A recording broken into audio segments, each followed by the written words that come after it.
तो 3 ऐसी गलतियां जो बोर्ड एग्जाम देने वाले लगभग सभी स्टूडेंट करते हैं, और अगर आपने ये गलती की तो आपके 100% इसके फिक्स है कि आपके नंबर कटेंगे। 3 ऐसी गलतियां, तो आज हम बात करेंगे 3 वो कौन कौन सी गलतियां हैं कि अगर हमने ये गलतियां की तो 100% मैं श्योर हूं कि आपके नंबर इसके अंदर कटेंगे।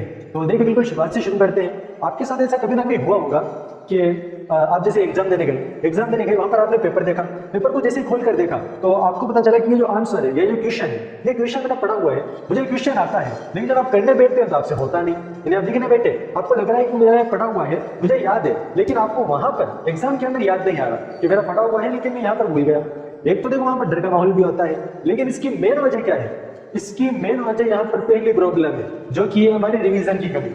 फर्स्ट प्रॉब्लम, आपने रिवीजन नहीं किया। आपने पहली चीज रिवीजन नहीं की। रिवीजन क्या होता है? आपने वो चीज पढ़ तो ली, आप पढ़ते जा रहे हैं, आपने पहला चैप्टर पढ़ा, दूसरा पढ़ा, तीसरा पढ़ा, चौथा पढ़ा, पढ़ते पढ़ते आपने मैथ के सारे 14 चैप्टर क्लियर कर दिए। लेकिन जैसे ही आप आगे जा रहे हैं, आपने फर्स्ट के बाद सेकंड पढ़ा, थर्ड पढ़ा, फोर्थ पढ़ा, इधर पहला निकल गया, आपने फिफ्थ पढ़ा, इधर दूसरा पीछे से निकल गया, आपने सेवंथ पढ़ा, इधर थर्ड निकल गया, आप आगे बढ़ते जा रहे हैं, पीछे का जाते जा रहा है। तो पहली समस्या है रिवीजन। अगर आपने रिवीजन नहीं किया तो मैं 100% श्योर हूं कि बोर्ड एग्जाम के अंदर वहां पर जाकर के आप भूल जाएंगे और फिर कहेंगे कि मुझे याद था, मुझे आता था, लेकिन मैं कर नहीं पाया। फर्स्ट चीज, इस चीज को याद रखें, रिवीजन। मैं भी आपको इन तीनों समस्याओं का हल भी बताऊंगा कि आपको करना कैसे है। पहली चीज बस ये है कि आपको रिवीजन करना है। रिवीजन अगर आपने नहीं किया, ये गलती अगर आपने कर दी तो आप यहाँ पर एग्जाम के अंदर फंस जाएंगे। दूसरी चीज, आप एग्जाम के अंदर आपने देखो पढ़ाई की, आपने 1 महीने पढ़ा, 2 महीने पढ़ा, 3 महीने पढ़ा, पूरे साल पढ़ा या दिन में कितने घंटे पढ़ा, मैं ये नहीं कह रहा हूँ। आपने पढ़ाई की, आपने फुल मेहनत की, बट जैसे ही आपने एग्जाम का पेपर ओपन किया, आपने क्वेश्चन देखना शुरू किया, तो आपको पता चला कि ये तो क्वेश्चन वो आ गए जो पढ़ी नहीं पाई है, जो हमने पढ़े नहीं। क्यों ऐसा? क्यों ऐसा? इसलिए क्योंकि आपने सारा focus only for 10% hard topic पर डाल दिया। जो आपके हार्ड टॉपिक है, टीचर भी ये कहते हैं कि जो सब्जेक्ट वीक है उन पर फोकस करो, जो टॉपिक आपके वीक है उन पर फोकस करो, और आपने उनकी बात मानकर अपना सारा जोर लगा दिया 10% कमजोर टॉपिक, 10% मुश्किल टॉपिक्स पर जो आपके कमजोर है। यानी कि 10% मुश्किल पर आपने सारा टाइम डाल दिया और इनके चक्कर में जो 90% आसान टॉपिक थे आपने वो छोड़ दिए। 90% आसान टॉपिक छोड़ दिए और एग्जाम के अंदर तो जाहिर सी बात है 90% ज्यादा होते हैं 10 से, तो इन्हीं से ज्यादा क्वेश्चन आने हैं। अब वहां पर आप जाकर ये कह रहे हैं कि अब क्या करें, हमने तो सारा फोकस 10% पर डाल दिया और फिर भी कोई गारंटी नहीं कि ये 10% आपके बिल्कुल क्लियर हो।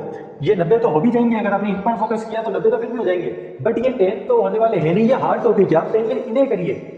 90% जो इजी टॉपिक है आप पहले इन्हें क्लियर करिए। अगर ये आपके क्लियर है तो ही आप हार्ड टॉपिक पर हाथ डालिए, वरना इजी के अंदर ही आप पहले पूरा फिनिश करिए। दूसरी बड़ी गलती, पहली रिवीजन ना करना और दूसरी पहले हार्ड टॉपिक को छेड़ना, इजी टॉपिक को छोड़ देना। और तीसरी जो मेन गलती है कि आपको याद नहीं था, आपने सब किया। जैसे एग्जाम्पल लेते हैं गणित के एग्जाम का, आपका गणित का एग्जाम आया, आपको फॉर्मूला भी याद है, सब याद है, बट आप जैसे आंसर निकालने जा रहे हैं, एंड में जाके आंसर गलत निकल गया। अब ये क्या प्रॉब्लम हुई? ये कैसे हुआ? आप साइंस में लिख के आपने क्या का क्या लिख दिया, शब्द बदल दिया। और आप जानते हैं कि शब्द बदलने से उसका जो अर्थ है वो बदल जाता है, अर्थ बदलने से आपके नंबर कट जाते हैं। आपने जो चीज लिखनी थी उसकी जगह कुछ और लिख दिया, ये क्या हो गया? आपने पढ़ाई भी की, आपको याद भी हुआ, बट ये प्रॉब्लम क्यों हुई? ये इसलिए हुई क्योंकि आपने आंसर राइटिंग की प्रैक्टिस नहीं की। जो भी आपको आंसर याद हो, आप एक कॉपी लीजिए, एक पेन लीजिए और जो भी आंसर आपको याद है उसके अंदर लिखिए। एक बार लिखिए, 2 बार लिखिए, 3 बार लिखिए। जब आप बिना देखे हाथ से लिख देंगे वो आपके दिमाग के अंदर छप जाएगा कि हाँ मैंने ये चीजें लिखी थी। इसीलिए तो जो फेमस टीचर्स हैं, ये चीजें मैं नहीं कहता, ये जो तीनों चीजें मैंने बताई रिवीजन की, रिवीजन मैं कहाँ कह रहा हूँ, रिवीजन के दुनिया की जो टॉप लेवल यूपीएससी टीचर्स है, खान सर हुए अपने, डॉक्टर विकास दिवे कीर्ति, डॉक्टर अवधोजा सर, और भी कई सारे जो फेमस यूपीएससी टीचर है वो कहते हैं ये बात तो कि रिवीजन करिए, ये पहले इजी टॉपिक करिए। ये मैं थोड़ी कहता हूँ, ये तो जो फेमस टीचर है वो कह रहे हैं, यूपीएससी टीचर कह रहे हैं पहले इजी टॉपिक को एक बार कवर करिए।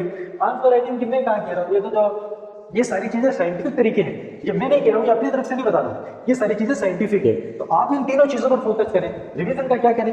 आपने एक चैप्टर किया, इसके बाद दूसरा किया, दूसरा एंड हुआ, फिर एक नजर फर्स्ट और सेकंड दोनों चैप्टर पर वापस डाल लो, तीसरा किया, फिर एक नजर तीनों पर डाल लो, चौथा किया, फिर एक नजर चारों पर डाल लो। ऐसे एक एक नजर पीछे से चलते रहें। और सबसे पहले इजी टॉपिक, इजी वो नहीं होते जो मैं आपको कहूंगा कि इजी है, इजी वो होते हैं जो आपको लग रहा है कि इजी है आपके लिए। हर इंसान के लिए इजी एंड हार्ड की डेफिनेशन अलग अलग होती है, तो आपको अपने हिसाब से इजी एंड हार्ड की डेफिनेशन बनानी है। आंसर राइटिंग, इसके लिए तो देखो सिंपल चीज है, एक रखो कॉपी, एक रखो पेन और भर दो, बस भरने में लग जाओ। जो भी आंसर याद है लिखो, बिना देखे। ऐसा नहीं कह रहा कि देख देख के निकल करो, जो भी आंसर आपको याद है उसे लिखो। एक बार लिखो, 2 बार लिखो, 3 बार लिखो, आपके दिमाग के अंदर वो आंसर छप जाएगा। इन स्टेप्स को फॉलो करो, तभी आपकी 10th के अंदर 90+ का स्कोर हो पाएगा।